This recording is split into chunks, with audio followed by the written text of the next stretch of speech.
Aloha! It's Heidi here and welcome back to my channel. Bago tayo pumunta sa ating topic for today, I would like to thank you, MomSis, sa lahat ng mga nanonood ng aking last video, which is yung kung paano hindi maging lotion.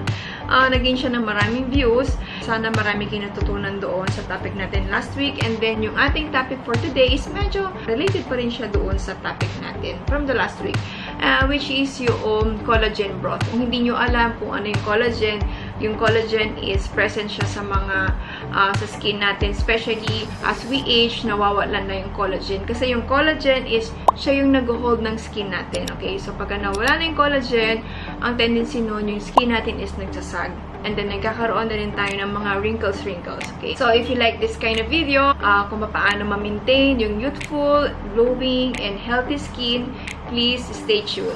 So, paano ba gumawa ng bone broth? Bago ko ipakita sa inyo kung paano tayo gagawa ng collagen bone broth is, explain ko muna sa inyo ano tong bone broth na to. It is made by simmering bones and connective tissues of animals.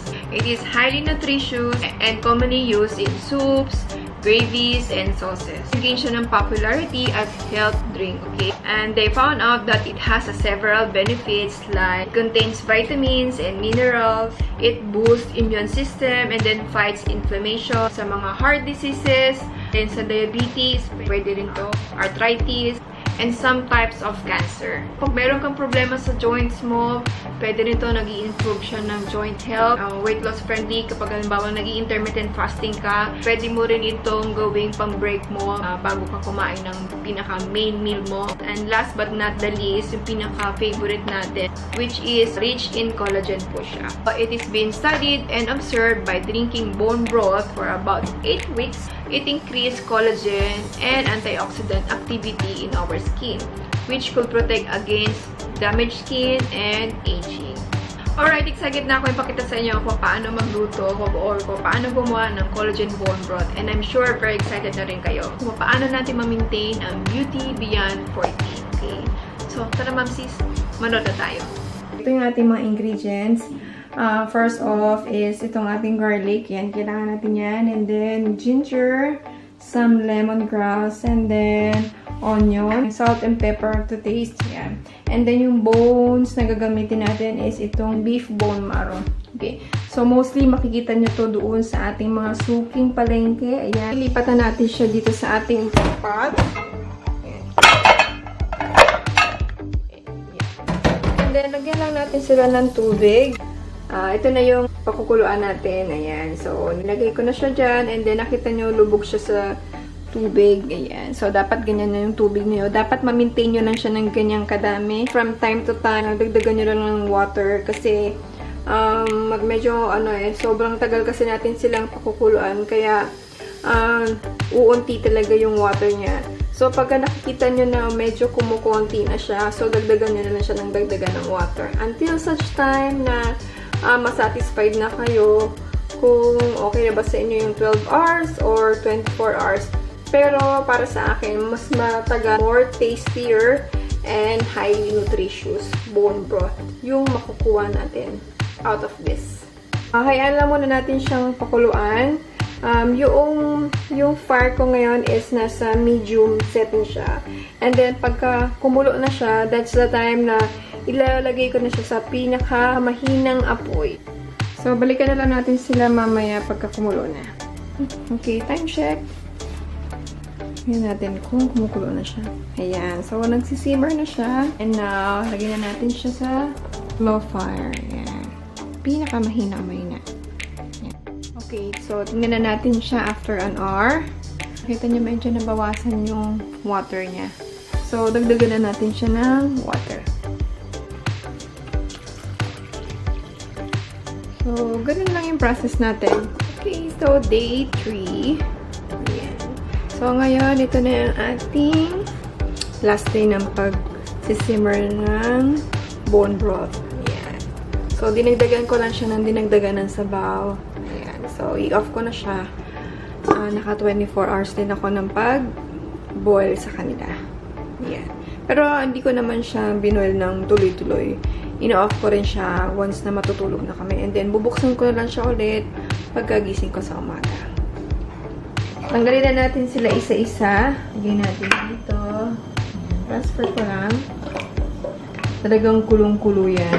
Makaka-sure tayo, makakakuha tayo ng mga collagen dito. Naka-ready na dito yung mga containers na paglalagyan ko ng broth. Ayan. So, dalawa sila. I-strain ko tong sabaw. Ayan, para masala natin yung mga taba-taba. O yung mga lumabas doon sa bone marrow. So, ito na, MomSis, yung bone broth na pinakuloan natin for 24 hours. Pero hindi pa yan ang pinaka-fine. Papalamigin muna natin sila. And then, ituturo ko sa inyo yung tamang pag-inom ng bone broth na to. So, babalikan ko kayo.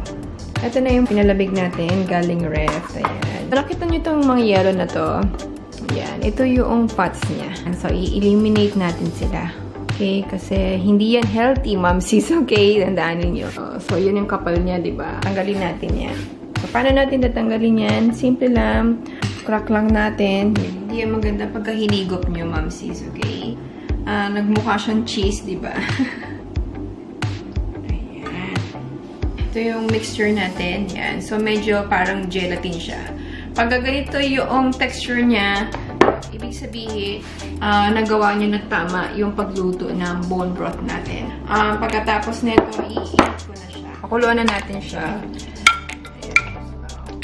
Pwede nyo rin siyang dagdagan ng salt or pepper according to your taste. Pwede rin kayo mag-add ng mga vegetables like ng mga carrots, celery, anything na mga vegetables na gusto niyo.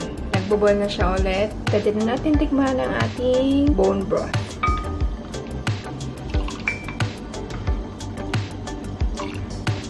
Bon appetit! And we're done! Okay.